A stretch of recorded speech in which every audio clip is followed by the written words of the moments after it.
ยีนาพอยีนาเอาเลี้ยงหาเลี้ยงดีๆเพราะว่าเอาลงหาตามเลี้ยงมาทำกันดีเมื่อเป็นความน่าวิเย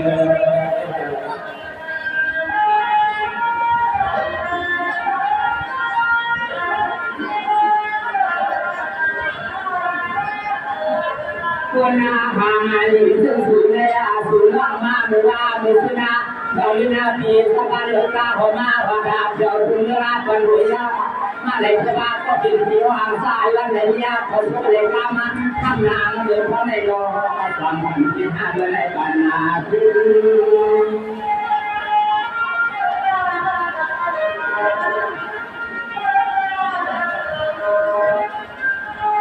สวัสดีกว่าลืมวันเสียงร้องเกี่ยวกับเรื่องเงินลาววายเรื่องเลี้ยววายเมื่อได้ไปสว่างกับมันไทยร้องโผล่นี้ก็จะไม่ยาวว่าจนเกิดมีศิษนา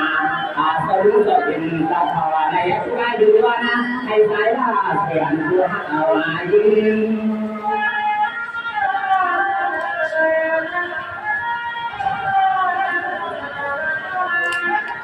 เขาว่าที่เอาไว้ถึงแล้วทำมาทำมาสินะก็มีเดียวก็เป็นพารามาเมื่อยังได้เข้าวันนะว่าใครถ้าวันใดที่ลงน้ำในตัวมากับผู้ยอดเทียนผู้ตัวยาเมื่อที่เขาว่าความมาถึงตัวมากับยังก็วันที่เดียวตายยังนั้นนะตายวันนั้นต้องเกี่ยวกับตายมันนั่นเองมันนั่นเอง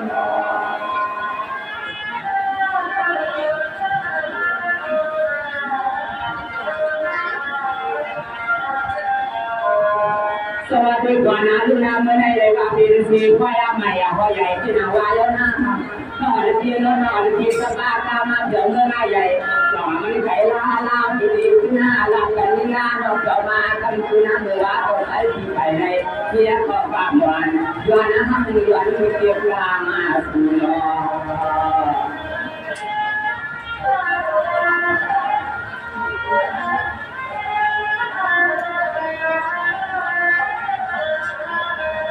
ตัวอย่างเลยนะหางมีฮัลโหลที่ยังว่าเลยอันที่เหลือที่ตาเลี้ยงนะเรามาใส่ฮัลโหลที่ยังปีหัวยามีอะไรเหลือลงมาให้สิบเดือนที่ก็เดินขึ้นมาเลยยังมีวันให้ที่ประมาณตัวเดินพุ่งก็ตาฟันเขาว่าเลยสันที่เราความเหนื่อยอย่างบางวันมา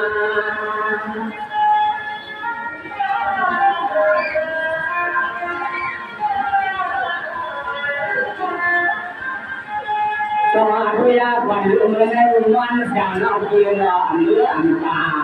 ที่ขานอนที่เราสอนที่นี่เสียก็แล้วมีมาตาอยากที่ตาใช้ที่เพื่อเป็นวันได้ออกไหนขึ้นอะไรมาตายอาทิตย์ทันใช้ก็ตอนได้ที่พอสิ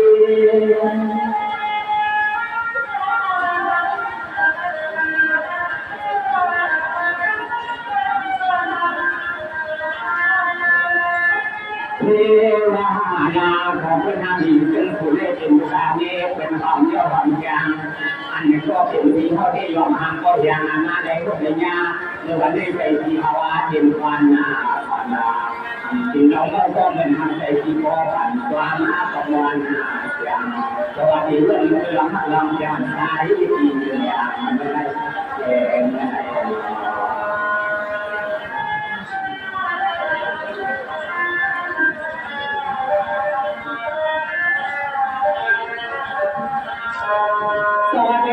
ดูแลเมื่อในที่ก็เตรียมรายการน้ำที่ต่ออานานาผู้ใหญ่ผู้หลวงในหัวยางว่าเขาตั้งมาซื้อมาตั้งซื้อยันเบื่อในน้องมันจานที่มีระยะติดน้ำมือก็นอกที่เอาเองใส่ทำก็ไม่ก่อนเดือนนาใส่เงินความมันบอกสามองมันได้มาความมันทางการเงินเขาว่าห้ามดูแลในทางเดียนนั่นดีเนาะ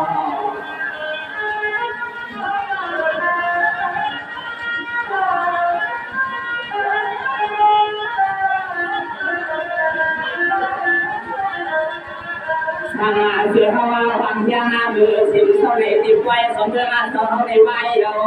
คุยกันนอนก่อนตายพิมาในมุกในยามือยามาทำมาถ้าฟังมายันตัวเดียวได้เสียงน้องมันนะยืนรอข้าวให้สุรมีระยะเมื่อได้เสียงน้องมีเสมอโบสาวดีระยะเนาะ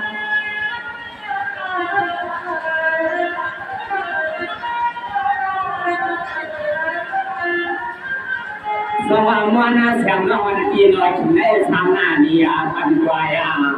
ในมีห้องสัวเสียงวันนั้นสเปปีก็สันลอยทำให้ปันว่าหลอนที่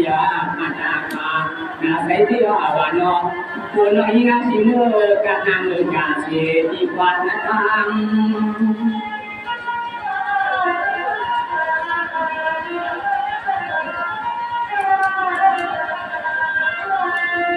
น้าน้องที่ยังกำปั้นเลยแน่น้องยิงคอยลูกปากาน้องเข้ามาทุ่งเนื้อตอนรวยย่างตายที่เขาว่าไม่ใช่ทำพออยู่ลำบากตัวเป็นเนื้อที่ดูเป็นเนื้อส่วนตัวเป็นเนื้อที่เป็นเนื้อส่วนน้องเป็นน้อง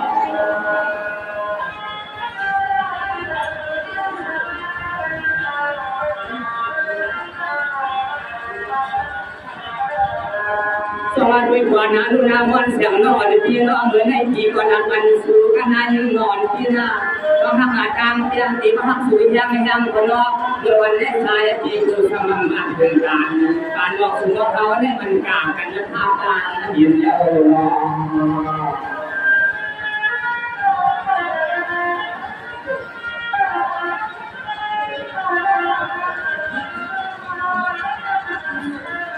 ตัวอย่างหางเอาหางเราที่ติมาอย่างไรแล้วหักกันใส่คนหักน้องเราก็ได้ย้อนหน้าให้ก็ได้เป็นที่มาดีกว่าเดือนปีตั้งว่างเขาว่าตัวอย่างวางน้องวันวันเดียววันนี้ไม่ก็น้องไม่มุงไม่วางน้องวันเดียวมันลงมาเพราะว่าพี่วางไม่ซื้อเลยมือวันว่า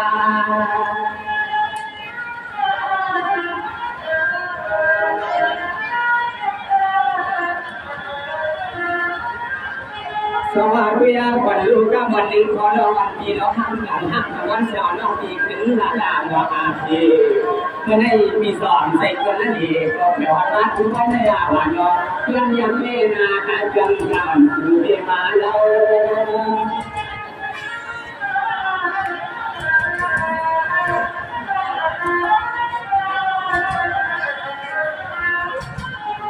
มันเกิดมันน่าเกิดการเป็นหันเขาว่าเจ๊ยิ่งเดือนให้ความเกิดที่น่าอย่างมันเกิดให้น่าตอนนี้เดือนเราจะเป็นน้องมาเจ๊เขาได้เห็นย่างตาว่าเป็นเดือนนั้นในนั้นน้องยิ่งนะมีเยอะนะกินนะบางอันเลยย่างนะตัวแน่ใช่ที่เขาในตรงที่เราเขามีน้องมาเขาความหรือความคือถ้าบริการที่เป็นอย่างไรสิ่งนั้นเลยนะเลยนะมันจะในลำพังเสียงน้องกันยังพอเลยทั้งเนี่ยวันนี้มีน้องมันต่างเขาต้องเป็นในการยานด้วยมันในถ้ามันมีความทำในความเชื่อใจที่น้องยากกว่านี้ไม่รู้ที่จะทำแล้วก็รู้เรื่องในวันนั้นเลยมันอย่างเช่นไปเข้ามาในเวลาประมาณเลยขอขอพิจารณาตัวเองก็ยังได้ทำงานที่นั่นว้าวอย่างไรวันนั้นเราพิจารณาตัวเองที่ไรเราพิจารณาหลักการนั้นได้คุณพ่อเจ้มันให้เราพิจารณาได้คนนี้นี่ให้พิจารณาไปก็พอเราเสียงเราสวยกว่าในน้อง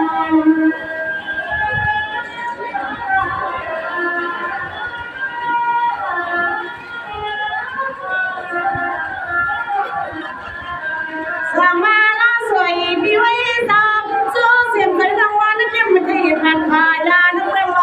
ไงยังน้าวันปีมากกว่านี่นึกตอนเมืองไม่ใหญ่อันนี้ใส่เบียร์ซาฮังไอหันมีห้าวกันโหยาเมื่อทางเมื่อนักพากเลิกงานเสียบใจนางที่แล้วปีสยานาง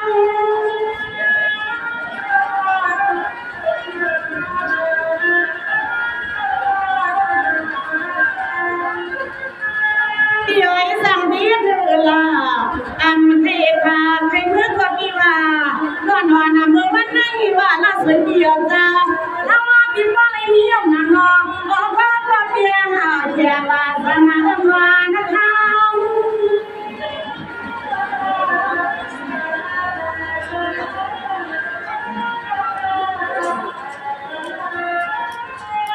นางที่สวยก็ยังเลยมองเมื่อมาที่สวยสุดว่าไปกันห้องเมื่อที่มันนาคาเมืองสะพานกลางมา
ปี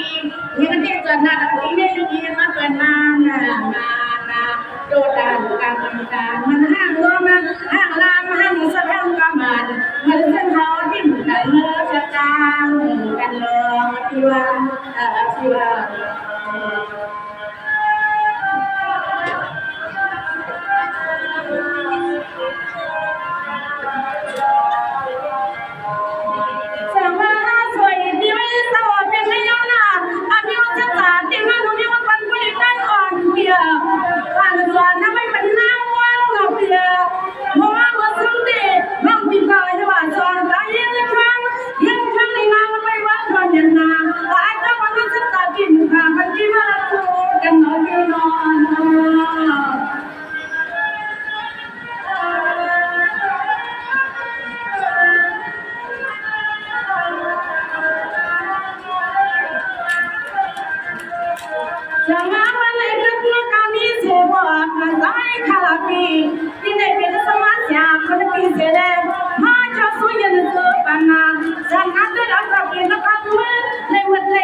ไปเกะเสียงพี่น้องคนเหลวคนข้าหนาอันน้อยกระเป๋าเสียเจ้าเสียงวันข้าไม่ขันมาคนนั้นน้องหล่อแต่วันนี้อันยอดที่นะว่าแต่เขาเนี่ยประจันเหมือนยังไงฮัน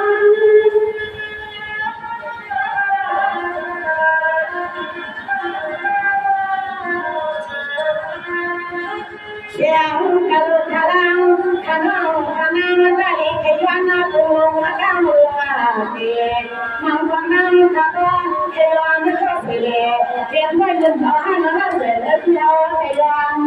นาเราขยันตุงจังร้อยเกะอันนี้มาขยันก็เสียเสียงไม่ยืนต่อให้ก็ดังเราโล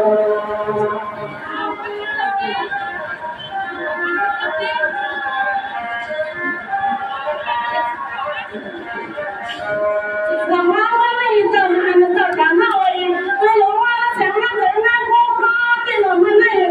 มันหันไม่รักเลยแต่น้องเห็นปัดของว่าแม่เคยเล่นทางด้วยกันมีบ้างมันก็เหมือนพวกจะมองกันมีบ้างเรียนไม่ดีในบางเรื่องอะไรวะพี่น้อง